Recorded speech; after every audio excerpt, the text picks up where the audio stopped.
Nothing is too strange to be believed. Ironically, even though this base does not officially exist, it's probably the most famous air base in the world, and you get a lot of people just turning up, wanting to know what's behind those hills. When you go to a place like Area 51, you have to be very mindful of what you're going to see, because inevitably people go there with preconceptions. They see what they want to see when they're around Area 51. If you're a UFO nut, you're going to see a UFO. It's just one of those places. It's a place which engenders fascination, and it's a place that triggers the imagination. The curious who descend upon this remote location, however, will find it difficult to actually get that close to Area 51. The base itself is behind a range of mountains. There's a very discreet roadway leading up to the base. You could drive past it and you wouldn't notice that anything was there. But if you stray over a kind of invisible line where the security forces know you're getting too close for comfort, then security can swing into operation. There are signs when you get really close to the base telling you that those armed guards have the authority to use lethal force if required. There are helicopters which patrol the area and can flush out people in the desert if they get a little bit too close. There are all kinds of security cameras and sensors which warn the authorities of unwarranted approach.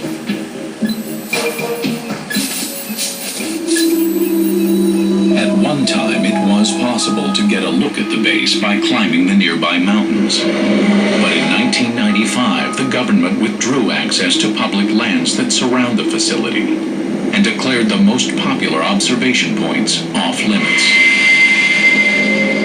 Today, the day-to-day operations at Groom Lake are still cloaked in secrecy, though it is still a very active site. Facility that employs anywhere between 1,500 and 2,500 people on any given day. They have flights going out of Palmdale, out of McCarran International Airport in Las Vegas, and out of Hill Air Force Base. So you have people coming in from all directions. You have buses that go in there with workers every morning. It's a very, very busy place. Well, of course, if you work at Area 51, which is a base that does not exist, you have to be completely silent about your activities there. That's the whole point. You don't discuss these projects at all. You don't just discuss working on them. You don't discuss the existence of these programs. And that is essential. There is only so much you can see from the ground. But there is another perspective of Area 51.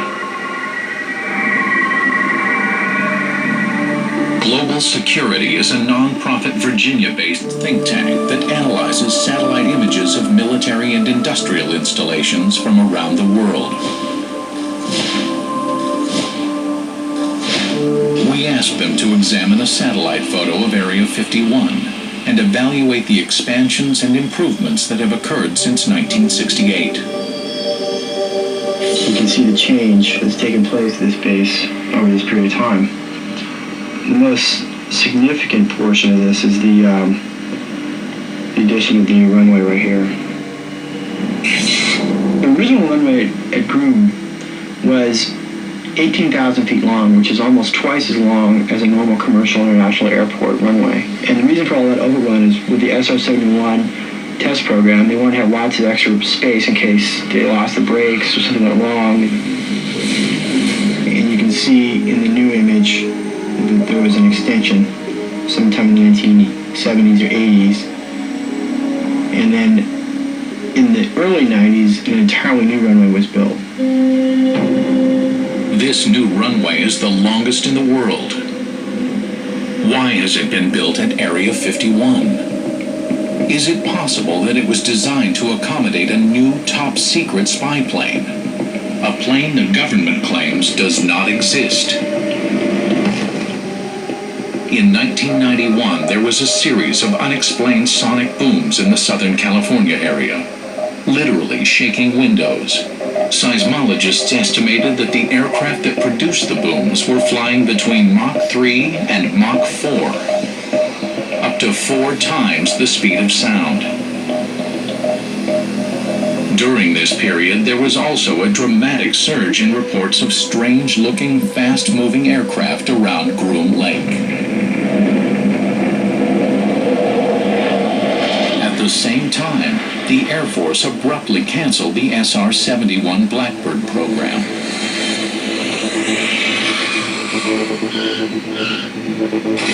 Was the SR-71 scrapped in order to make room for a more advanced replacement? Some people believe that a spy plane called Aurora replaced the SR-71.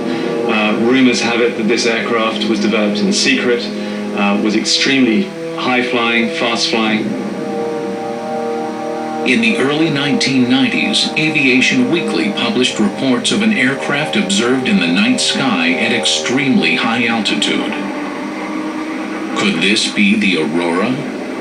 The Aurora is thought to fly as fast as 8,000 miles an hour, or about Mach 12. And an altitude is somewhere in the neighborhood of between 150 and 225,000 feet. From Area 51 to New York City on an Aurora-type aircraft would be a matter of about 10 minutes. That's pretty fast. But to date, government officials insist that the Aurora is a myth, and that the rumors about Aurora began with a misunderstood code name for a top-secret budget account. All of a sudden, somebody sees an account called Aurora with hundreds of millions of dollars, if not $1 billion. Wow. Now the speculation starts. This plane is being developed that's from alien technology. The fact is that Aurora does not exist.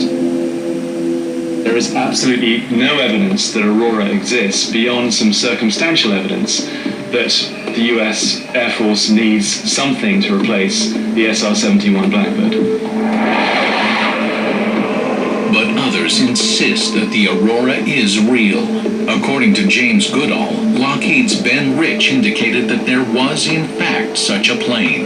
Ben Rich was the retired president of the Lockheed Skunk Works, so he was a man in the know. I also had friends at Pratt & Whitney who confirmed that there was, in fact, an Aurora-type aircraft had been flown along with a mother airplane, and it was designed for, one, reconnaissance, but also for verification of nuclear proliferation. We were not able to substantiate James Goodall's claims about these alleged statements. But whether it exists or not, the Aurora has enhanced the mystery and intrigue surrounding Groom Lake and Area 51. But is it possible that other secret aircraft from Area 51 may be responsible for a string of UFO sightings? When we return, strange triangular objects in the night sky.